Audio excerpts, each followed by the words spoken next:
ध्यान भोजन है, बहुत सटल फूड, बहुत सूक्ष्म भोजन है। अकेले ध्यान पर भी जी सकते हैं आप। इसलिए जब कभी कोई प्रेम में पड़ता है तो भूख कम हो जाती है। आपको पता है, अगर कोई आपको बहुत प्रेम करता है तो भूख एकदम कम हो जाती है। क्यों कम हो जाती? जब कोई प्रेम करता है, प्रेम का मतलब ही क्या है कि कोई आप पर ध्यान देता है, और मतलब क्या है?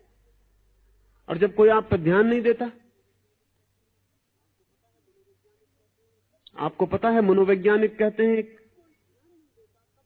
कि जब कोई ध्यान नहीं देता तब लोग ज्यादा भोजन करने लगते हैं।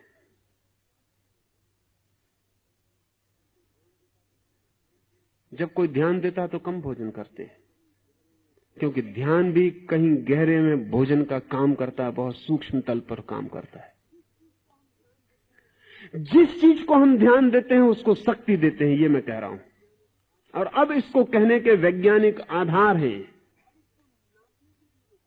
अब इसको नापने के भी उपाय हैं। मैं पीछे आपसे निकोलिएव और कामेनियव का नाम लिया। ये दोनों व्यक्ति टेलीपैथिक कम्युनिकेशन में इस समय पृथ्वी पर सबसे ज्यादा निष्णात लोग हैं। निकोलिएव विचार भेजता है, ब्रॉडकास्ट करता है, और हजारों मील दूर कामेनियव उस विचार को पकड़ता है। वैज्ञानिकों ने यंत्र लगा के बड़े चकित हो गए कि जब निकोलिएव विचार भेजता है तो उसकी शक्ति क्षीण होती है। उसके चारों तरफ यंत्र बताते हैं कि उसकी शक्ति क्षीण हो रही है। और जब हजारों मील दूर कामेनियव विचार को ग्रहण करता है तब उसकी शक्ति यंत्र बताते हैं कि बढ़ गई। आश्चर्यजनक, हजारों मील दूर। लेकिन जब निकोलिएव विचार भेजता है कामेनियव को तो उससे पूछा गया वो करता क्या है। वो कहता है, मैं आंख बंद करके ध्यान करता हूं कि कामेनियव मेरे सामने उपस्थित है। वो दूर नहीं है, मेरे सामने उपस्थित है। मैं अपने सारे ध्यान को उस पर लगा देता हूं, सब भूल जाता हूं, सिर्फ कामेनियव रह जाता है। और जब कामेनियव रह जाता है, मुझे प्रत्यक्ष दिखाई पड़ने लगता है कि ये सामने खड़ा है, तब मैं उससे बोलता हूं। ध्यान, वो अटेंशन दे रहा है, तो उसकी ऊर्जा हजारों मील दूर बैठे हुए व्यक्ति को उपलब्ध हो जाती।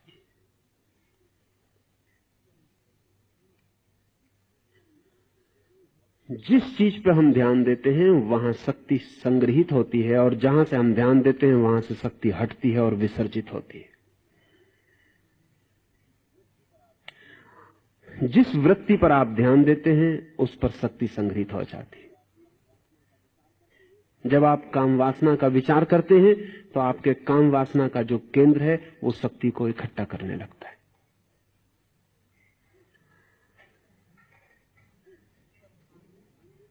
जिस चीज पर आप ध्यान देते हैं वो वृत्ति का केंद्र आपके भीतर शक्ति को इकट्ठा कर लेता है। आप ही शक्ति देते हैं ध्यान देकर, फिर वो केंद्र शक्ति से भर जाता है तो उस शक्ति से मुक्त होना चाहता है क्योंकि बोझिल हो जाता है। ये जाल है आदमी के भीतर। लेकिन काम वासना पर ध्यान दो तरह से दिया जा सकता है। एक कि आप काम वासना में रस लें तो भी ध्यान दिया जा सकता है। तो प्रकृतस्थ नेचुरल काम वासना आप में घनीभूत होगी, नैसर्गिक काम वासना आप में शक्तिशाली हो जाएगी। एक विकृत ध्यान दिया जा सकता है। एक आदमी काम वासना पर ध्यान देता है कि मुझे काम वासना से लड़ना है, मुझे काम वासना को भीतर प्रवेश नहीं होने देना है, वो भी ध्यान दे रहा है। उसका भी काम का सेंटर, सेक्स सेंटर शक्ति को इकट्ठा कर लेता है। अब बड़ी मुश्किल होती है, क्योंकि जो नैसर्गिक काम वासना को ध्यान देता है वो तो नैसर्गिक रूप से शक्ति उसकी विसर्जित हो जाएगी। लेकिन जो विसर्जित नहीं करना चाहता और ध्यान देता है, इसका क्या होगा? इसकी शक्ति विकृत रूप लेना शुरू करेगी, ये विसर्जित हो नहीं सकती। ये शरीर के दूसरे अंगों में प्रवेश करेगी और उनको विकृत करने लगेगी। ये चित्त के दूसरे स्नायुओं में प्रवेश करेगी और उनको विकृत करने लगेगी। ये आदमी भीतर से उलझता जाएगा और जाल में फंसता जाएगा अपनी ही दी गई शक्ति से। ऐसा हुआ कि हम एक वृक्ष को पानी दिए जाते हैं और प्रार्थना किए जाते हैं कि वृक्ष बड़ा ना हो। ये वृक्ष बड़ा ना हो प्रार्थना किए जाते हैं और पानी दिए जाते हैं। जिस वृत्ति को आप ध्यान देते हैं, चाहे पक्ष में चाहे विपक्ष में, आप उसको पानी और भोजन देते हैं। तप का मूल सूत्र यही है कि ध्यान कहीं और दो, जहां तुम शक्ति को इकट्ठा करना चाहते हो वहां मत दो, ध्यान ही उठाओ ऊपर। अगर काम वासना से मुक्त होना है तो काम वासना पर ध्यान ही मत दो, पक्ष में भी नहीं विपक्ष में भी नहीं। लेकिन ध्यान आपको देना ही पड़ेगा, क्योंकि ध्यान आपकी शक्ति है, वो काम मांगती है। तो तप का मूल सूत्र यह है कि ध्यान के लिए नए केंद्र निर्मित करो। नए केंद्र आदमी के भीतर हैं और उन केंद्रों पर ध्यान को ले जाओ। जैसे ही ध्यान को नया केंद्र मिल जाता है और वो नए केंद्र में शक्ति को उंडेलने लगता है, वैसे ही पुराने केंद्रों से मुक्त होने लगता है। पहाड़ पर चढ़ाई शुरू हो गई। काम वासना का केंद्र हमारा सबसे नीचा केंद्र है, वहां से हम प्रकृति से जुड़े। सहस्त्रार हमारा सबसे ऊंचा केंद्र है, वहां से हम परमात्मा ऊर्जा से जुड़े, दिव्यता से, भव्यता से, भगवत्ता से जुड़े। जब भी आप ध्यान देते हैं, आपने ख्याल किया कि आपके मस्तिष्क में विचार चलता है काम वासना का, और आपका काम केंद्र तत्काल सक्रिय हो जाता है। यहां विचार चला, विचार तो चलता है मस्तिष्क में, और काम केंद्र बहुत दूर है, वो तत्काल सक्रिय हो जाता है। ठीक यही उपाय तपस्वी अपने सहस्त्रार की तरफ अपने ध्यान को लौटा के करता है। वो जैसे ही सहस्त्रार की तरफ ध्यान देता है, वैसे ही सहस्त्रार सक्रिय होना शुरू हो जाता है। और जब शक्ति ऊपर की तरफ जाती है तो नीचे की तरफ नहीं जाती। और जब शक्ति को मार्ग मिलने लगता है शिखर पर चढ़ने का, तो घाटियां वो छोड़ने लगती है। और जब शक्ति को प्रकाश के जगत में प्रवेश होने लगता है, तो अंधेरे के जगत से चुपचाप उठने लगती। अंधेरे की निंदा भी नहीं होती उसके मन में, अंधेरे का विरोध भी नहीं होता उसके मन में, अंधेरे का ख्याल भी नहीं होता उसके मन में, अंधेरे पर ध्यान ही नहीं होता। ध्यान का रूपांतरण है तप। अब इसको अगर इस तरह समझेंगे तो तप का मैं दूसरा अर्थ आपको कह सकूंगा। तप का ऐसे अर्थ होता है अग्नि। तप का अर्थ होता है अग्नि। तप का अर्थ होता है भीतर की अग्नि। मनुष्य के भीतर जो जीवन की अग्नि है, उस अग्नि को ऊर्ध्वगमन की तरफ ले जाना तपस्वी का काम है, उसे नीचे की ओर ले जाना भोगी का काम है। भोगी का अर्थ है जो अग्नि को नीचे की ओर प्रवाहित कर रहा है जीवन में, अधोगमन की ओर।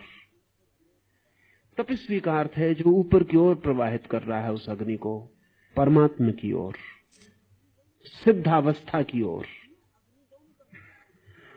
ये अग्नि दोनों तरफ जा सकती है। और बड़े मजे की बात यह है कि ऊपर की तरफ आसानी से जाती है, नीचे की तरफ बड़ी कठिनाई से जाती है, क्योंकि अग्नि का स्वभाव ऊपर की तरफ जाना है। आपने ख्याल किया, आप आग जलाते हैं वो ऊपर की तरफ जाने लगती है।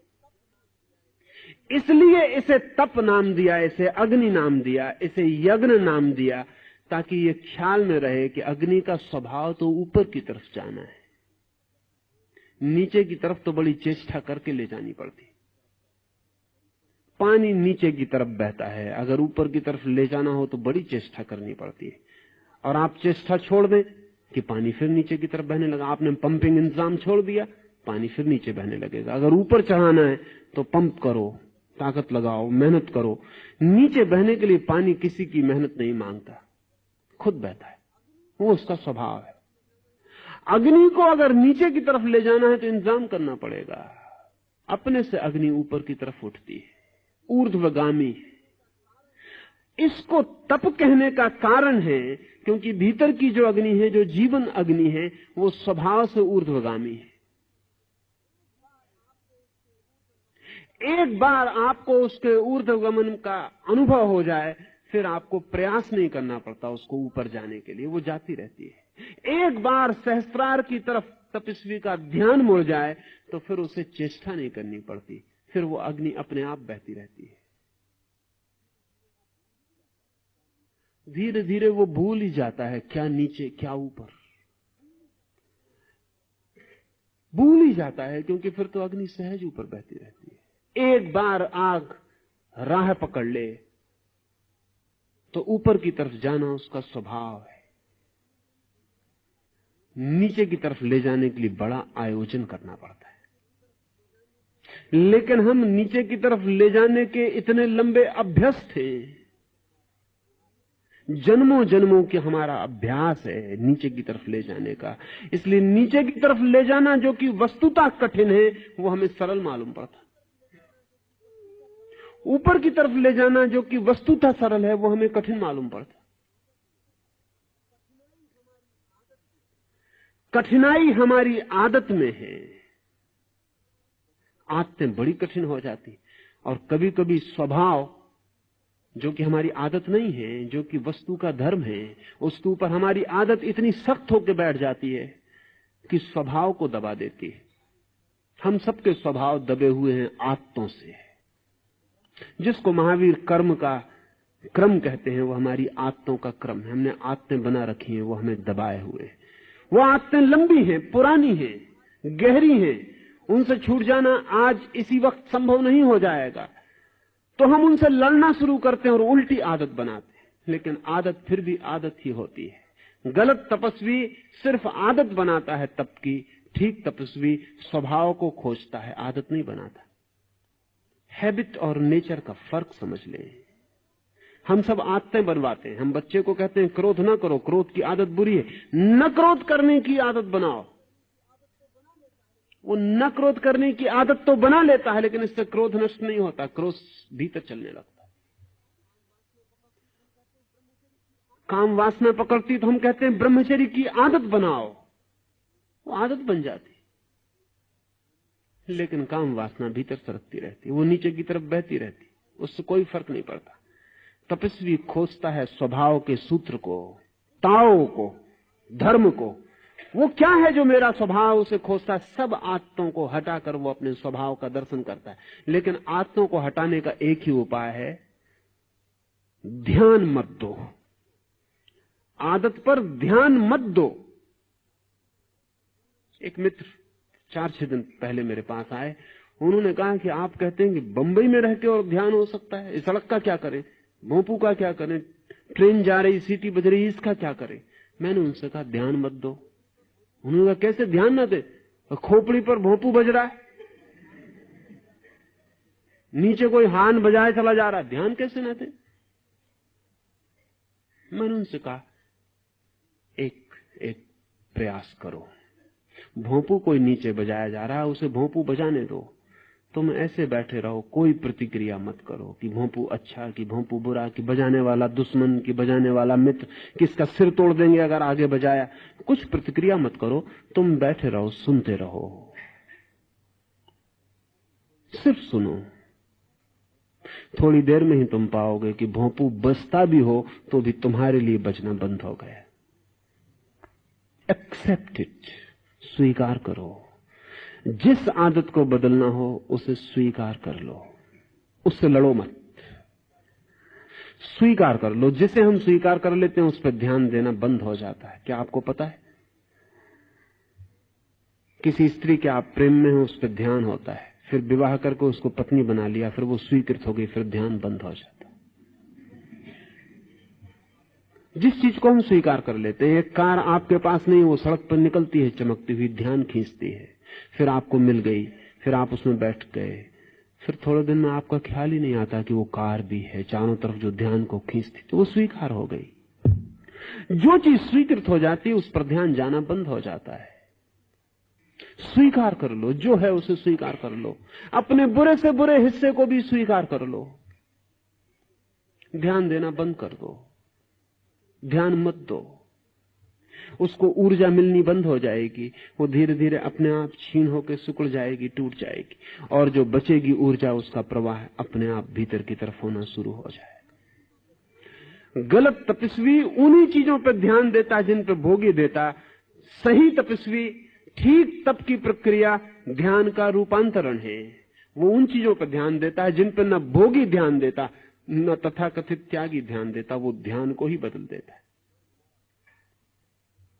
और ध्यान हमारे हाथ में है। हम वहीं देते हैं जहां हम देना चाहते हैं। अभी यहां बैठे हैं, आप मुझे सुन रहे हैं। अभी यहां आग लग जाए मकान में, आप एकदम भूल जाएंगे कि सुन रहे थे, कि कोई बोल रहा था। सब भूल जाएंगे। आग पर ध्यान दौड़ जाएगा, बाहर निकल जाएंगे, भूल ही जाएंगे कि कुछ सुन रहे थे। सुनने का कोई सवाल ही न रह जाएगा।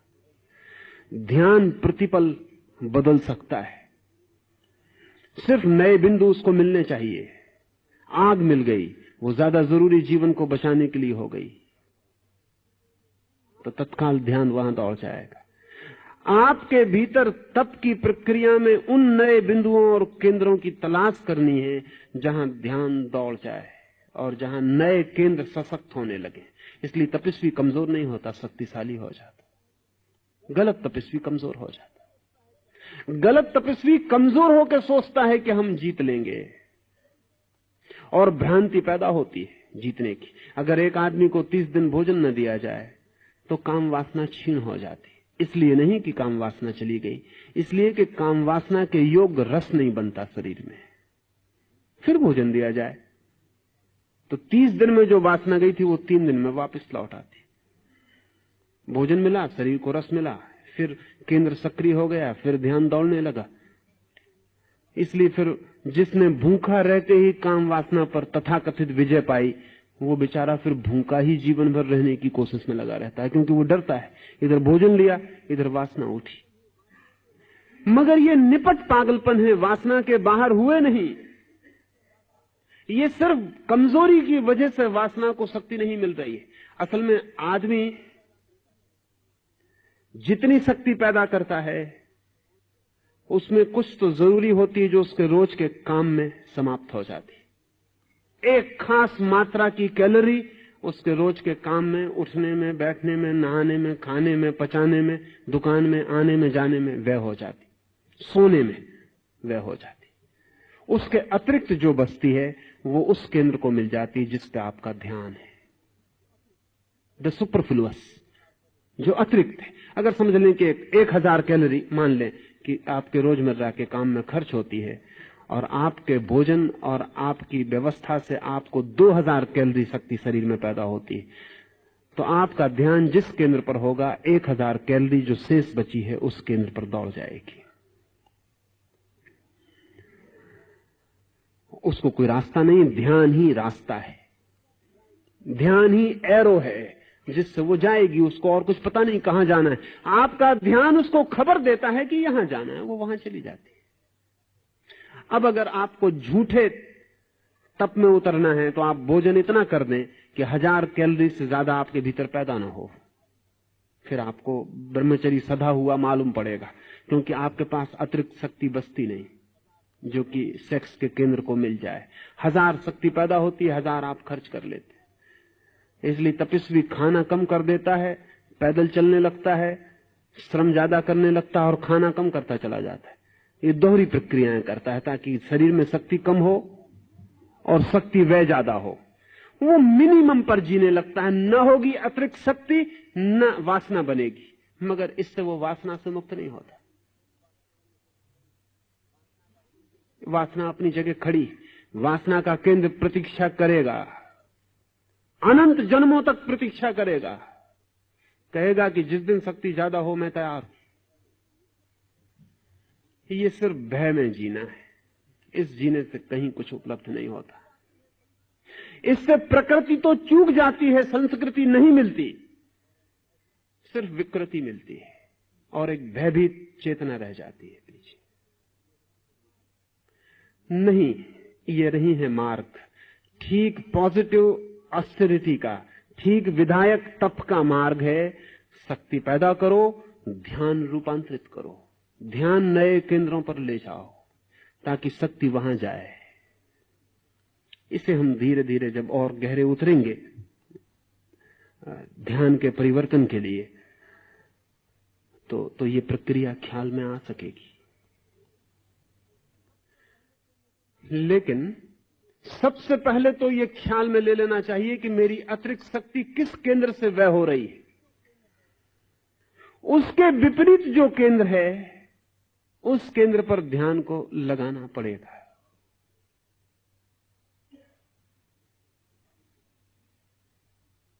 एक छोटी सी घटना और आज की बात मैं पूरी करूं।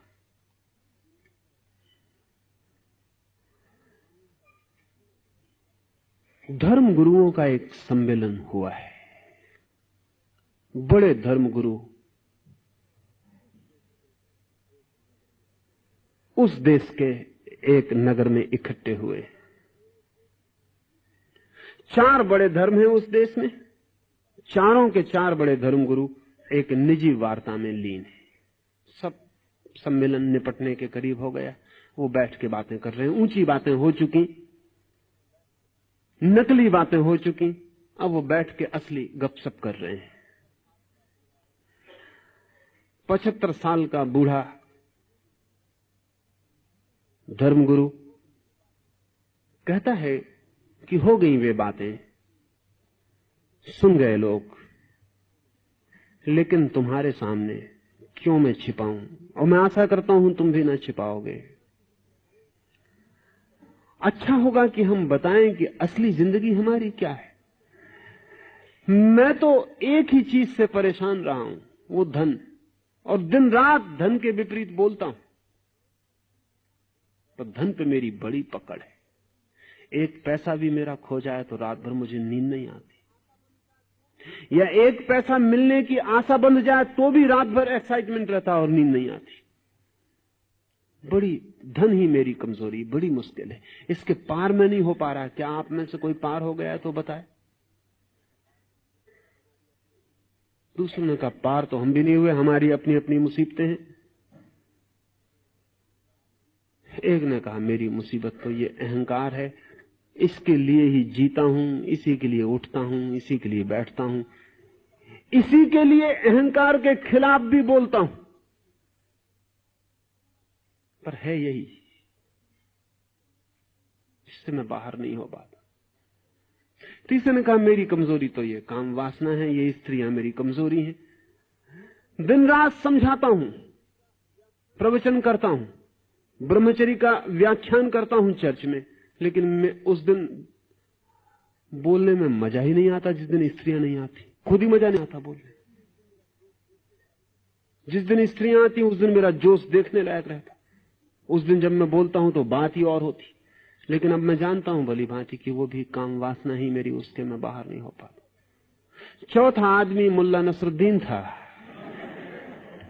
वो उठ के खड़ा हो गया। उसने कहा कि क्षमा करें, मैं जाता हूं। उन्होंने कहा लेकिन तुमने अपनी कमजोरी ना बताई। उसने कहा मेरी सिर्फ एक कमजोरी है, वो है निंदा। अब मैं नहीं रुक सकता एक भी क्षण। पूरा गांव मेरा राह देख रहा होगा। जो मैंने यहां सुना है वो मुझे कहना होगा। क्षमा करें, मेरी एक ही कमजोरी है,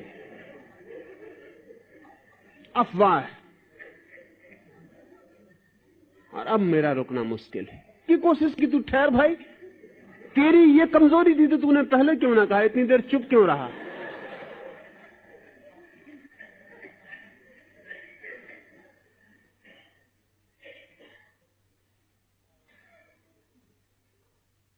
हर आदमी की कोई ना कोई कमजोरी है।